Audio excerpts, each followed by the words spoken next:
Drew, it was a game where there was some segments good, some segments where there was some up and down. Just how did you see the game tonight? Got off to a good start. Didn't finish the half as strong as we needed to. Um, but overall, it's not hard to tell really. Just go to the second half and give up 52 points. You didn't play a complete game. We didn't guard. It was a physical game out there tonight. Just kind of talk about why Bonaventure was able to kind of come out on top tonight. Were they more physical, or you just feel like their shot making kind of led the way in the second half? I just think we didn't defend. I don't think there was a physicality standpoint. Probably their most physical player didn't even play a lot of minutes tonight, right? Frank Mitchell, we had him in foul trouble, so I don't think it was from anything of a physical gesture at all, right? We didn't put stops together, right? You got to be disciplined to get stops. You need all five guys working to get stops, and we never set the tone, right? The tone starts with the guy on the ball, and that's usually the point guard, right? It starts with, hey, how are we going to dictate this possession? Am I picking up full court like we should be, or am I three feet off, picking up at half court?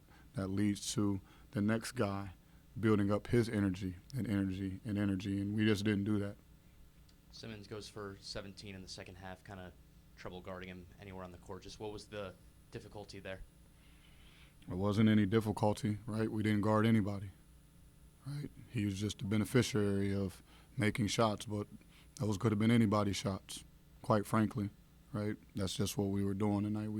Second half, of course, right? He's a really good shooter. He's one of the best shooters in the A-10. If you don't guard him, he's going to make shots. And, consistently he found himself open or with a light contest, and like I said, we weren't disciplined. Strong side help 2 times off of him, right? We didn't control him in ball screens. We weren't up to touch. He had his way.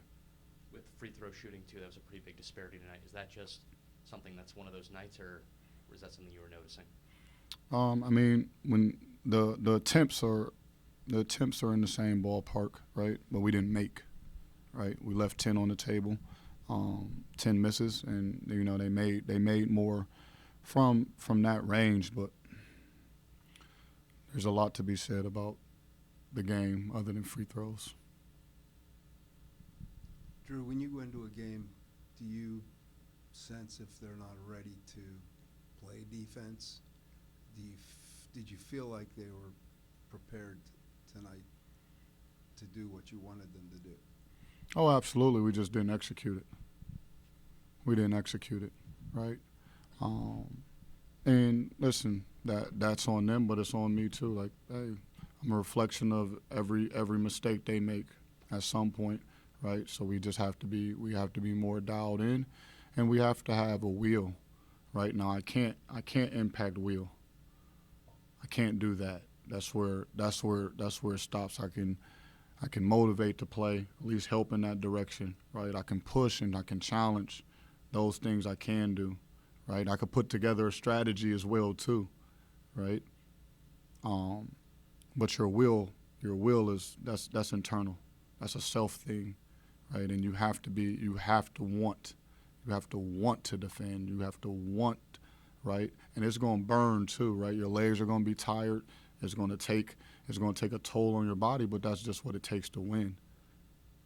You have to be all in on winning, so you got to be all in on defense. It takes a lot of physical and mental toughness to do it. Coach, second start for Brandon Hall, including the Loyola game, gives you 10 points tonight. What have you seen from him in the past week, both in the games and also in practice, that's afforded him these opportunities? Yeah, I like B. Hall in the lineup with the extra ball handling, being able to create some shots for Jimmy and Terrence as well too. But ultimately, like Hall, he's got to impact the game defensively first. That's his first chore, right? First responsibility. He's got to be a nuisance on D. He can be better, right? I did think he did. When you look at it, or you're going to say, man, there's no way he did a good job on Simmons. There's some possessions where I thought he did a good job, but he can ramp it up another level. and that's what we need from him. I'll take the 10 points. I'm glad he scored the 10 points. He made some shots, found his way to the rim. Those are all confidence builders, but what we really need to support winning is we need him dialed in defensively. Like, he's got to become one of the best perimeter defenders in all of this conference, which he's more than capable of doing. And the second question is, with Crawford coming off the bench, you now have 4 seniors, including Hughley, Edwards, and Alex Williams, who are all seniors coming off the bench. How has the guys responded with roles that potentially could be changing, including those who this is technically their last year? They're seniors, they're experienced, right? That means you should be able to handle challenges, adversity, right? Roles. You got to be ready to go, right? I don't care if it's a senior or a freshman over there. Your job is to be ready, right? If you're not ready to go, then and you're not ready to play hard, then you're not about winning. So it has nothing to do with senior, junior, right? It doesn't matter. Like, you have to be ready to go, right? There's seniors coming off the bench everywhere. There's freshmen starting. There's juniors starting. There's seniors not playing on every team across the board. Like, it doesn't give you any entitlement because you're a senior that this is the way it's supposed to be, right? That's not life. That's not life. And sometimes a role is just something you're being asked to do. It's not who you are as a player. It's not a definition of who you are, right? I may give you a role to be a defender, let's say Brandon Hall, for example. It doesn't mean that's all he can do, but that is the role I need him to provide for this team to be successful, right? At some point, he's going to play for another team, and that team may ask him to do something different. They may say, man, you got to bring the ball up the court, you got to score, you may have to do those. And that's really just who you are as a basketball player. Are you capable of doing those things? So we got to be dialed into, hey, man, coach and the staff is asking me to do this role. And in basketball, you have to be able to fulfill roles. And if you can fulfill a role, right, your role usually expands. If you can star in that role, then you build equity, you build trust, right? If you don't star in that role, you build inconsistency. So that's what it boils down to, right? Everyone has an objective and a role that they have to fulfill on the team. They're certain of it, they understand it, right? Now it's about being a star in that role, accepting of it, and being all in.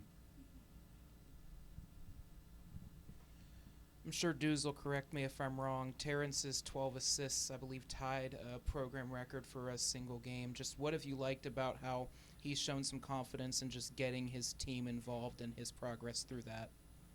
Yeah, he's a good playmaker. He's a good playmaker. He's going to be unselfish. He's going to look to find his teammates. That's been him since day one, right? So I think he did a great job in that category. Where he's got to continue to develop, right? He's got to be more of a leader. He's got to be more of a general on the floor. He's got to have more talk to him, right? He's got to set the tone more, right? Offensively, I can't ask him to do much more but communicate more, right? He's got to grow in that area. And that's not just for me and this team. Like, if he wants to play past this level, right, he's got to, right? So I'm not only preparing him for the moments here, I'm trying to prepare him for what's to come after, right? You have to be a leader when the ball's in your hands. That's great. You got 12 assists, right? That's great. Coaches will take that all day, but they want their point guard making sure they execute every single time down, right? That they pick up on defense too. So he's still got even more room to keep growing.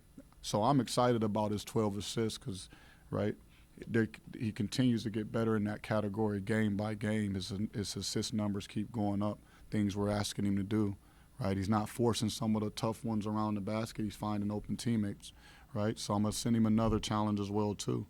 And he's been accepting of it. So, but, kudos to him. Congrats to him on you said that's a record? Ties a school record. Who had that record? Brian McAllister was the last in 2006. He's one of 5 players. Brian didn't pass. I played against him. Don't send him that. Coach, you'd rather he play defense, though, right? I'd rather all 5 of the guys play defense, right? you want good performances, but I'm sure you guys are watching the game, right? That's what you're paid to do or you're volunteering to do, right? I don't know which one is it. You got to play both sides, right? And we got to have some spirit about it. We got to have some tone setters about it. And that's an area that we got to step up, right? As coaches, we can't go out there and guard for them. I wish I could. At least I'll tell you this: I would have came away with 5 fouls. I can't stay in front of any of these guys anymore, but they would have felt my presence. I'd have fouled somebody. But that's just the attitude that we have to take on, man. We got to take on the attitude of, hey, we're here to get some stops. Stops win games, man. Offense usually tells you just how much you won by. Any other questions?